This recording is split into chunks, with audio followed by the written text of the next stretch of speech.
এবার রমজানের পূর্ব প্রস্তুতিতে আমরা নিয়ত করেছিলাম যে আমরা খুবই স্বাস্থ্যকর সেহরি এবং স্বাস্থ্যকর ইফতার করব।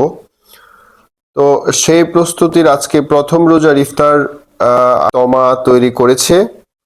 এইখানে আছে একটা সালাদটা ছোলা আর বাদাম, শসা, টমেটো আর সরিষার তেল দিয়ে মিক্সিং একটা সালাদ সে তৈরি করেছে। সিদ্ধ ডিম, খেজুর আর পেয়ারা। এটা বেলের শরবত। আমরা কতটুকু কন্টিনিউ করতে পারবো জানি না, কারণ আমরা একটা কালচারের মধ্য দিয়ে বড় হয়েছে এতদিন যে ভাজা বুড়া না হলে আসলে ইফতারটা সম্পূর্ণ হয় না। তো আমরা শুরু করছি এবার স্বাস্থ্য সচেতনতার ভাবে আমরা রমজানের প্রতিটা রোজা শেষ করতে চাচ্ছি। আপনারাও আপনাদের বাসায় ট্রাই করতে পারেন। আমার মনে হয় আমরা যে ভাজা বুড়ার আয়োজন করি সেটা থেকে খুবই সাশ্রয়ী এবং স্বাস্থ্যসম্মত ইফতার। সবাই ভালো থাকুন। রমজানের প্রতিটা রোজা আপনাদের বরকতময় হোক।